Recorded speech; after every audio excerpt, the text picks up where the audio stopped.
You guys ready for this? Let's get started.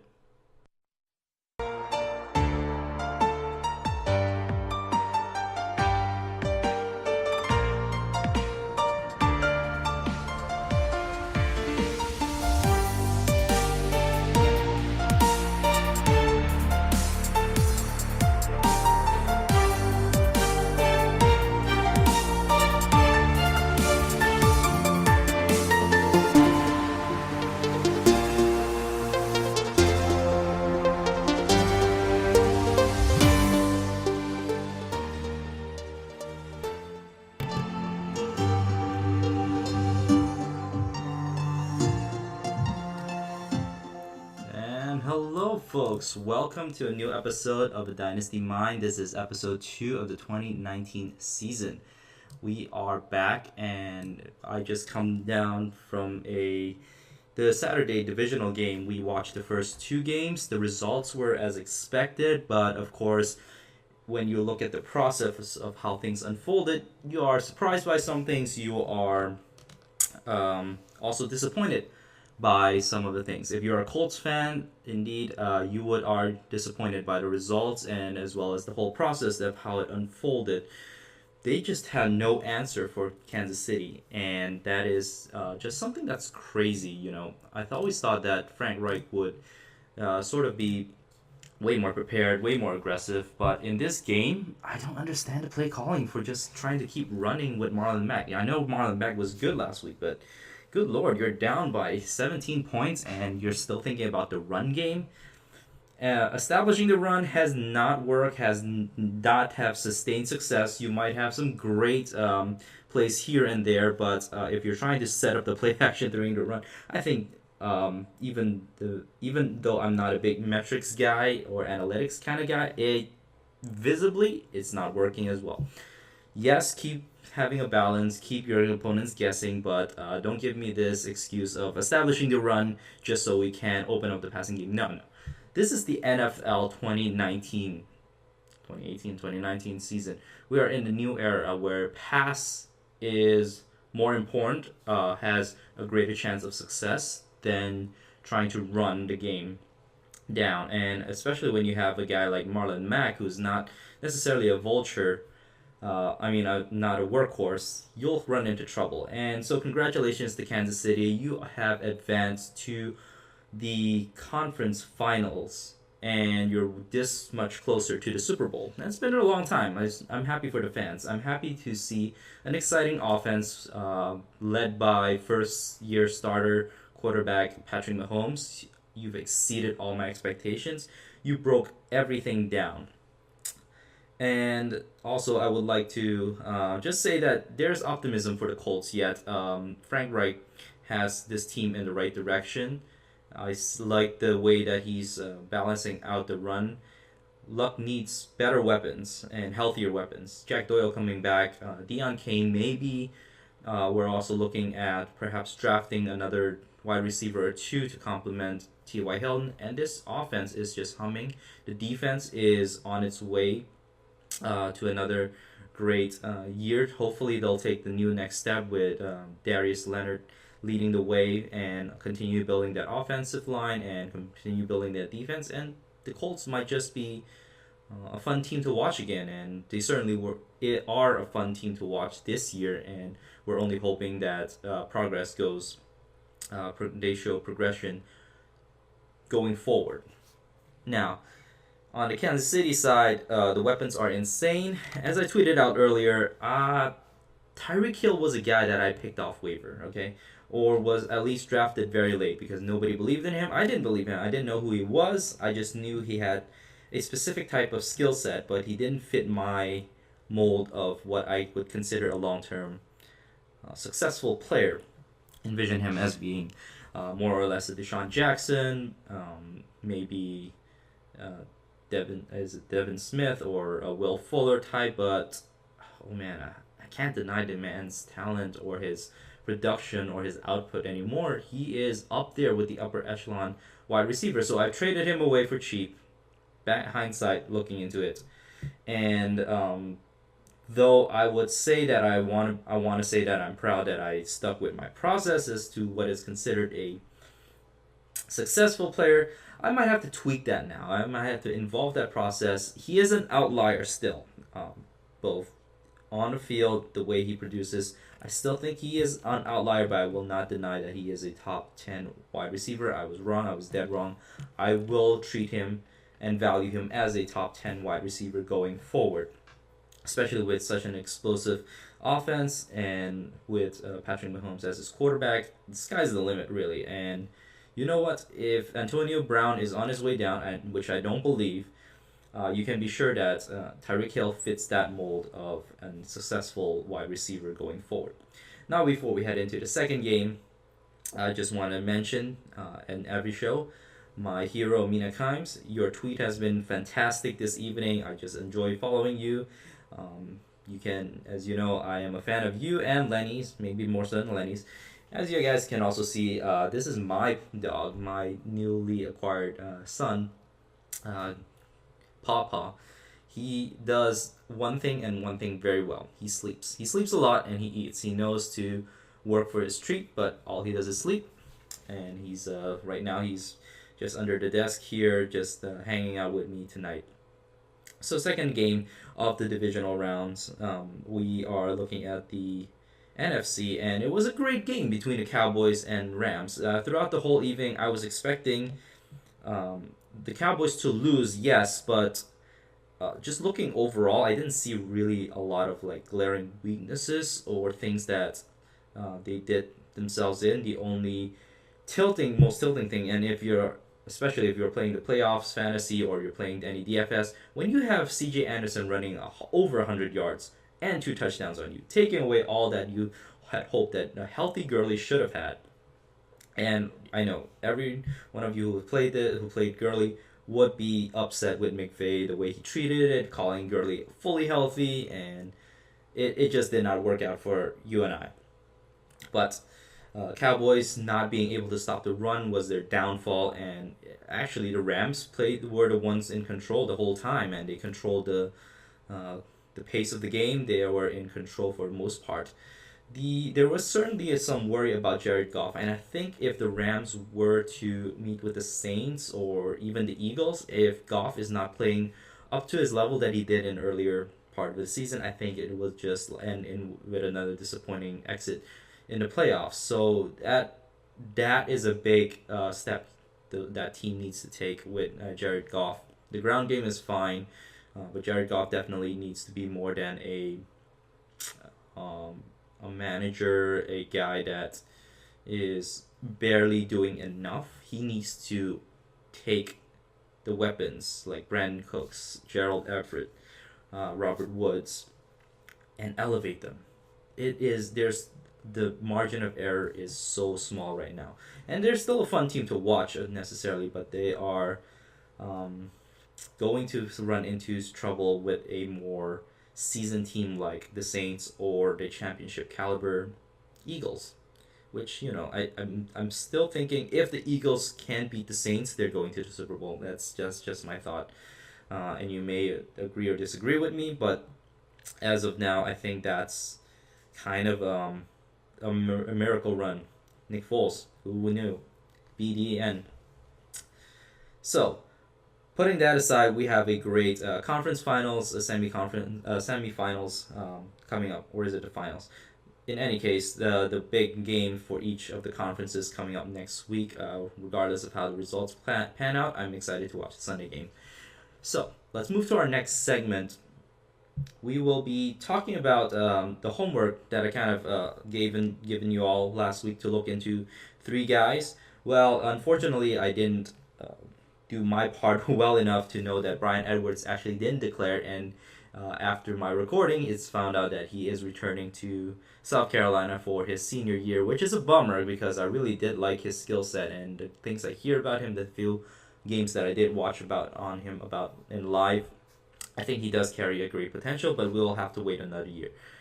As far as the other 2 candidates go, I had the chance to just look in depth on the progression of Drew Lock. And you can follow this along with me as we look into Drew Lock. Let me say that I've tracked his 2016 games, I've looked into his 2017 games, Initially, I was very, very underwhelmed when I was looking through both of those games of his. Some of the notes that I have were his footwork was very poor. He had a good base, but he doesn't use it as much. He's pretty much your standard type of like spread quarterback that doesn't use it to count his timing. He showed some pocket courage, so that's a feather in his cap. But his delivery and his accuracy suffers tremendously in those 2 years. He's more of a see it, throw it kind of type of quarterbacks, which is what I term someone who has very little anticipation, is not throwing where the right receivers are, but where the wide receiver is at. So he's looking to see when the wide receiver breaks or where he's at the route, and he would throw it to the wide receiver instead of where they would be going. So at the next level, that is a major, major concern, just because there is so little time for you. And anticipation throwers like Russell Wilson, Peyton Manning, Patrick Mahomes, Aaron Rodgers, those are high end. You'll see a high end of those skills, but you also need a little bit more to succeed. I think Goff showed some. Baker Mayfield as actually pretty good with anticipation throw, and I did not see any of that with Drew Lock at all during his 2016 and 2017 campaign. But his velocity, he's able to change it, throwing deep, throwing short, but all in all, both years he continues to show accuracy issues, which is a big thing for me. I don't see the it factor, which a lot of people talk about. You just don't feel like he's a franchise quarterback. So this is my initial impression of him, which really just sets the bar low. Even in a Superflex league, I'm not quite there yet with buying him at anything more than a second round pick even. I'm not even spending a late first on him. But in the 2018 season, this is the game that impressed me the most. The one that I watched, him versus University of Florida. There is great improvement in the way he knows when to break the pocket, as you see an example here. He is reading the field much better, and you'll see him being able to be patient, but most importantly, he's throwing with anticipation. As you can tell on this throw, that's the perfect timing here. He's not waiting to see when the wide receiver breaks or where the wide receiver is at. He's already passing. He's looking and anticipating where the wide receiver is going to be and just throws it to them. It's not quite perfect yet, in my opinion, but it is at least a great improvement over what you saw in 2016 and 2017, which allows his receivers to be able to gain yardage, be able to hit the soft part of the zone defense. Now, I am not necessarily a expert in film watching, but through listening to learning from some of the great folks on the internet, I am looking for these traits because this will inform me where I'm anticipating Drew Lock or players such as Drew Lock will be as we progress through the draft season. So when the scouting reports come out, and I'm not looking for fantasy impact yet, I'm not looking for the fantasy implications of those things. I want to read about these players as they are in the NFL and how they fit, which scheme they will operate the best in, which style, which system, who is going to help them elevate their game, what they need to work on. And I find all this information in scouting reports, in the rookie scouting portfolio, for example, or in the draft guides being published every year. These inform me of who this player is, and I can make a guesstimation of what their potential floor and ceiling are. Now, it's unscientific, and you need to piece the puzzle together. There's absolutely this idea that I talked about last time that we can't understand about a player's profile, how they take to coaching, how they take to learning, how they take to a system, how they adapt to a professional life. But I can do my best to make a informed decision, and that is by first looking at through my impression. Again, for example, for here Drew Lock, I've already made some form of impression what my initial thought is about him going into the pros. Where do I see him fitting in a rookie draft in my dynasty? And that would be my starting point. And then all these draft guides come along, and then I can make an even better informed opinion, and we wait for the draft to happen, see if it fits in those whatever the scouts or analysts have written about them, and then voila, I made my final decision on how they fall on my big board. So as dynasty players, you'll have your own form, you have your own processes, you have your own way of judging which information, which style fits best for you, whether you like watching film to figure out if this is a player that fits your idea of what success is, or you rely on metrics and analytics to inform your decisions. There's no wrong way to do so. Football is very, very difficult to find a one source that will capture all that you need. So, but that's fun. That's part of the fun as a dynasty owner. It keeps you engaged throughout the off season. You're not just waiting for things to happen in August or July. You're already forming an idea, and I invite you to go look for these people. My first suggestion to you is look through Ian Warren's Twitter, and he posts his threads about the player. It comes with GIFs to sort of give you a sense of what he's seeing. And this is a fun way to learn and inform your decision making and continue to be built onto your dynasty process and sharpen your mind. So this is an example of what I do throughout the season. I definitely don't have the time. I don't have the expertise of a analyst. I'm not pursuing a career in fantasy football, but I am definitely enjoying each and every moment and learning in that way. I also sometimes apply some of these things that I learned from fantasy football into my work, actually, and that's crazy to do so. If y'all don't know, I am a educator and I'm also a counselor. So sometimes we're thinking about processes, we're thinking about theories, we're thinking about conceptualizing issues.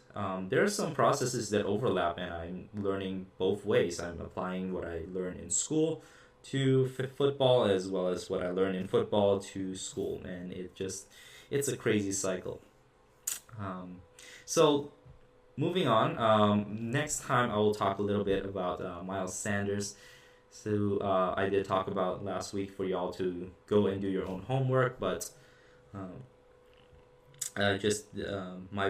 my early thoughts about Miles Sanders, and I need to see more of him, of course, is that inconsistency come into mind. But you make that judgment for yourself, what you see on film, and how you would think about Miles Sanders for yourself.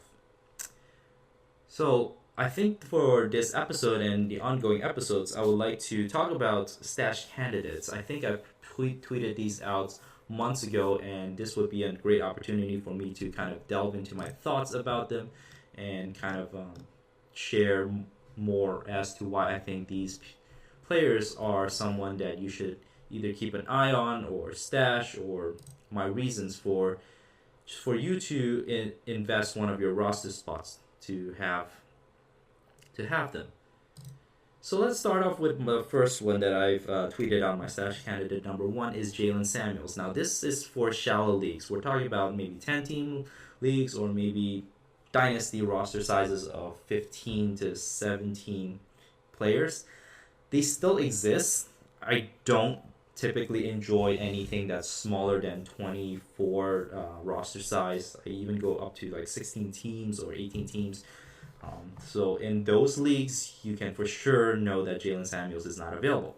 Now, for smaller leagues, he might be, and you might be just testing out Dynasty, and you're joining a smaller league just to hone your skills, hone your thoughts, which is fantastic. If that is all you can handle, great. I'm just happy that you are playing Dynasty football. So, going back to Jalen Samuels, we know Le'Veon is not coming back. We know James Conner is the bell cow back for Pittsburgh. We also know that James Conner is not shown to be a model of health yet, nor is he a proven commodity, which allows Jalen Samuels to carve out a role. Now, he did so in the late part of the season, and my first initial thought about Jalen Samuels is he has still a lot of growing to do, but he is the direct backup to James Conner, and which means he has great value.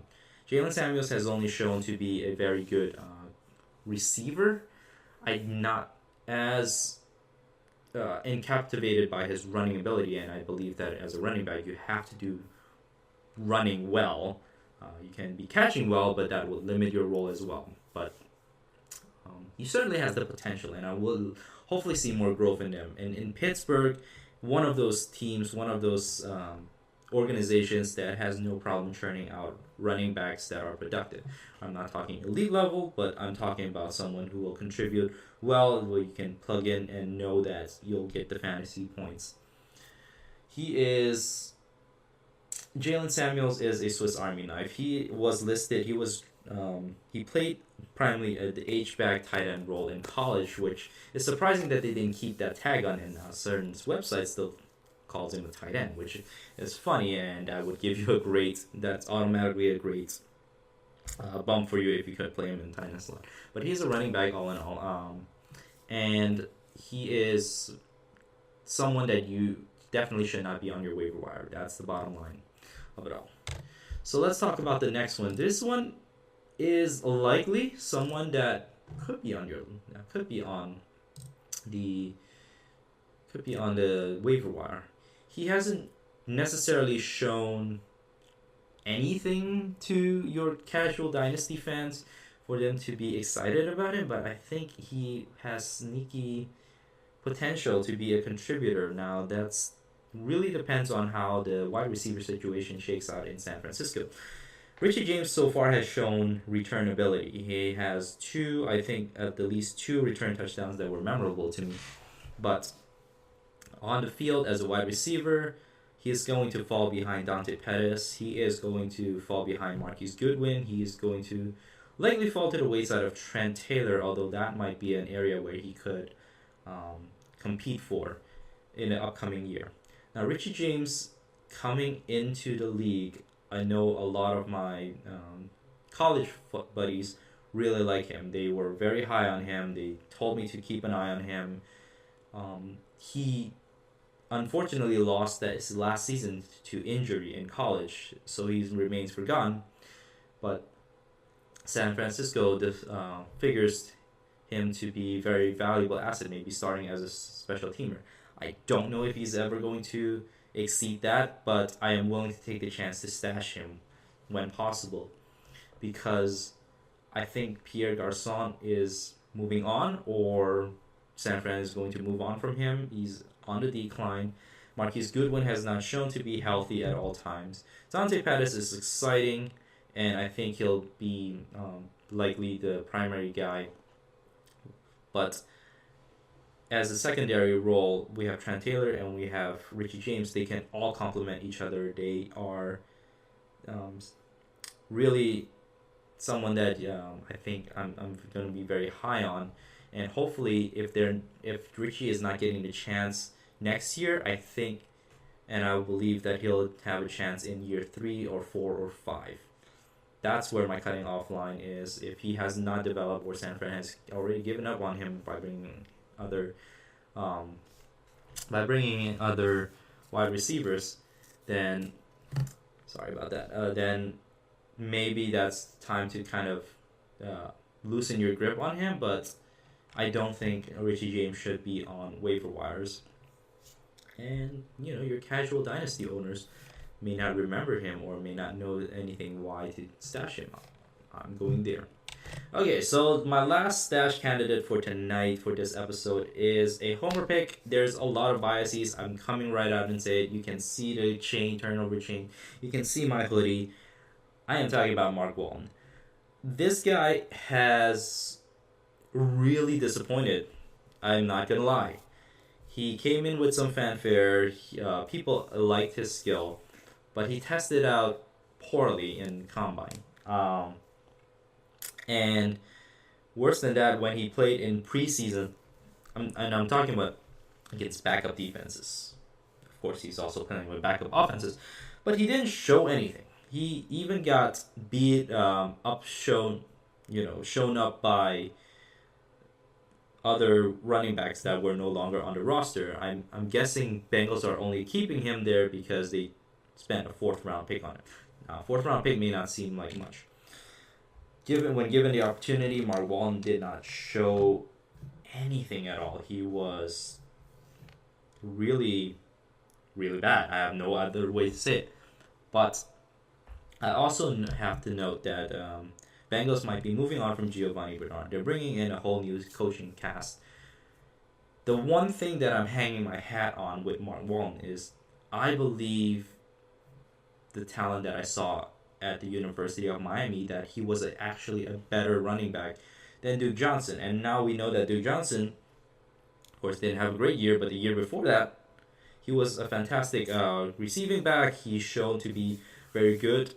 I think Mark Walton is a better runner than Duke Johnson. I've seen some of the things that he can do, and I want to still believe.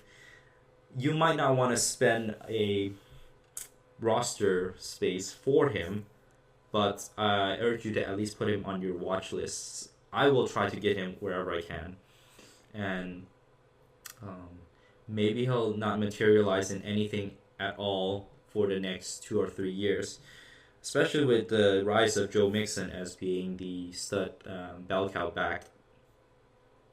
I just, perhaps I have no good amazing reason to give to you other than what I believe in, what I saw from him, and I will continue to buy into Mark Walton until the time comes when I have to just cut him for a better option out there.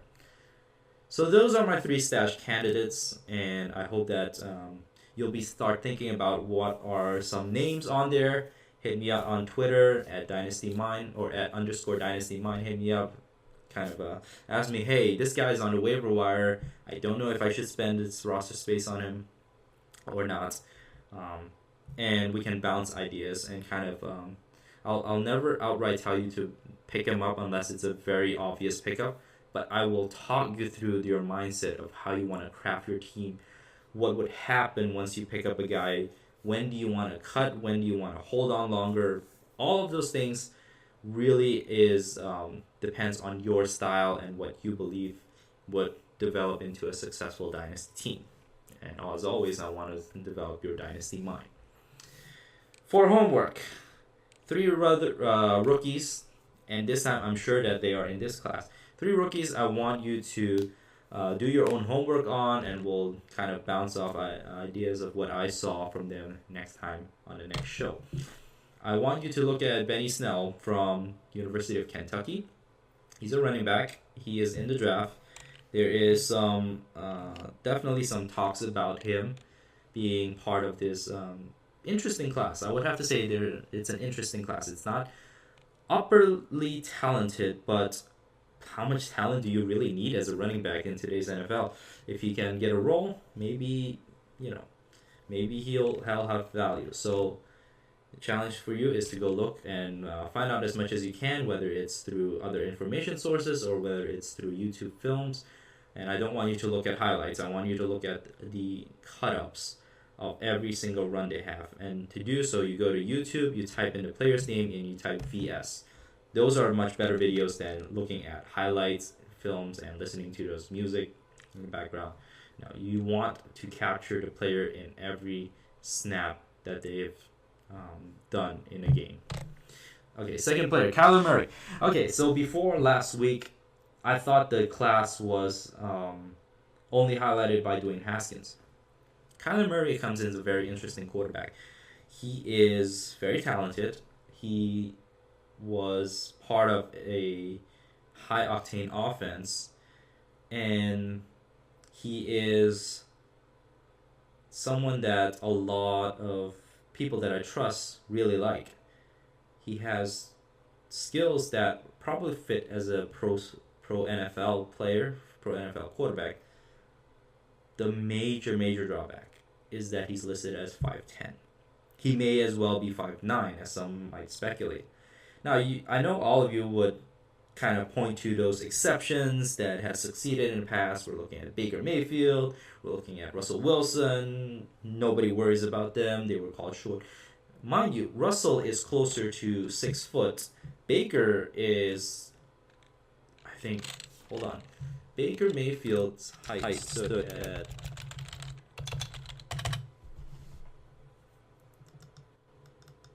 6'1". Okay. So yes, they are short, but they have the skill set and as well as the ability to put the skill set to overcome any height challenges as you might have. Now, Kyler Murray has similar skill set, I would think. Similar anticipation, great touch throws, pro quarterback. But 5'10" is a concern. And again, like I mentioned, the Russell Wilsons of the world, the Baker Mayfields of the world, the Drew Brees of the world, they are exceptions rather than rule. So Murray, he has another additional step to overcome. Is that 5'9" to 6'1" is sufficiently big enough of a gap in height that I would worry. But if he's shown that is absolutely no worry, he'll be the number one quarterback in this class over Dwayne Haskins. It will take through this draft process for me to kind of solidify my thought. But you go do your own homework and you let me know what you think. Last one. What's a Calvin? It's like Calvin losing the L, so nobody's holding an L apparently. But Riley Ridley, oh my gosh! If you haven't heard of Riley Ridley and if you're not part of the Twitterverse, there is a lot of chatter. I'll let you form your idea first. I have not yet formed my idea, but I've heard a lot of heated arguments on Twitter, which makes him an exciting prospect to kind of look into. So. Younger brother of Calvin Ridley, who is now with the Atlanta Falcons, who has succeeded with Alabama. But younger Calvin or Riley Ridley is a University of Georgia player. And he'll be an interesting prospect, I would guess. If the rumors are true about what I'm looking for, what I'm hearing about him, is going to be a fun one to make up my mind as to where I want him. So that is all the homework that I'll assign to you. Hopefully you guys have fun. If you don't know any players, or if you have any other players that you think might be good for us to discuss or talk about, just hit me up on YouTube. So before I end, I would like to say that we have actually one question that came in when I asked for questions on the show. And this is from Brian Twinning. Grease Rules 14. He asked, what should I offer for Josh Rosen? What can I get for Gronk? So let me answer the first question. Rosen has a new coach, and I'm excited about this prospect. I'm still very much high on Rosen. His stat and his performance, and some rumors that the Cardinals might trade him just because they can draft Kyler Murray. I doubt that would happen. I really doubt so. Rosen is I still really like Rosen. I would try my best to kind of get him for maybe a low end first in a super flex. I would definitely push a third round pick to acquire him in a 1 QB league. I would also maybe try to swing a deal with a mid to low third plus maybe a player that has talks of being could be good. Now, who do I mean by that? Well, let's think about this. We have maybe a Josh Malone, or maybe a guy like the player Corey Coleman might be finding life in New York Giants, or Wayne Gallman from the same team, plus the third, I think.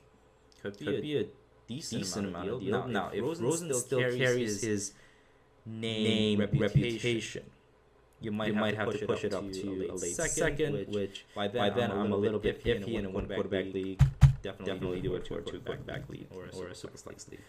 Now, what can I get for Gronk? Now, this is tough. And I think this playoff, the last memory of Gronk will give us a better clue as to if he can recuperate value or people will continue to view him as broken, ready to retire, someone who's given up his passion for football. If you need to sell now on Gronk, you are going to take maybe a James Washington, or maybe you would shoot for Jalen Samuels even. I would rather have those players over Gronk at the moment, and I know that's blasphemous to say maybe because tight ends are, you have Gronk, you're supposedly getting this huge advantage at tight end. Well, how much longer is that going to hold? How much truer is that going to be? Is Gronk going to be worth more than Eric Ebron? Is Gronk going to be worth more than David Njoku or O.J. Howard? Some of them, their arrows are pointing up. His arrow is really pointing down. If you can swap him in for a younger, healthier model, I would do it now. Maybe you need to even add to him just to acquire a David Njoku or O.J. Howard type of caliber tight end. But right now the market is very poor for Gronk.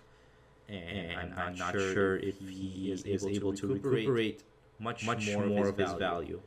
You're praying that he is showing up in the playoffs, showing up well, and that he is getting the stats, which will make people forget about all his talks of retirement. They may still be iffy about his injury, but at the least you're not feeling like you're selling low anymore.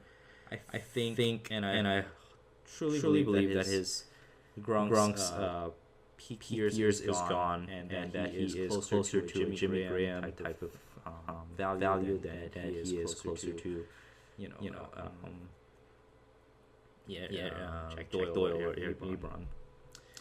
So that would conclude our talk for tonight. I have exciting news to say that in the upcoming months, I will be interviewing guys again. I will be bringing back some of the best Dynasty Mind, and I will be taking some of your suggestions. If you want to pick Dynasty Mind of someone and have questions for certain people that you haven't heard from much in podcasts or hasn't had the chance, but you really admire their work and want to pick on Dynasty Mind, please hit me up on Dynasty.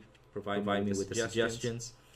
And before I leave, I would want to point you guys to our site, fakepigskin.com. This week, I would like to highlight one of our writers, and he's a longtime writer and editor of Fake Pigskin, Kyle Roberts. You'll know him as at Notorious Crow. That's Notorious KRO. Kyle Roberts is a fantastic writer for our Fake Pigskin, and he's continuing to provide you with picks and betting lines and how to just set your mind right on the bets. Just looking at his latest article, he has put some of his thoughts into it, and certainly looking to describe his process is how to pick against the line or pick the best way to earn some money if you are into the sports betting world. Not so much, that's why you're hearing me stumble a lot, but all these things are for you to view for free. Fakepigskin.com. Look him up. His latest article, NFL Divisional Round, Picks Against the Spread, will be helpful to inform you if you are into that sort of thing. So this is where I'll leave you off. Until next time, guys, keep honing your process, keep sharpening your mind, and keep building that dynasty mind, beautiful mind of yours. I am out.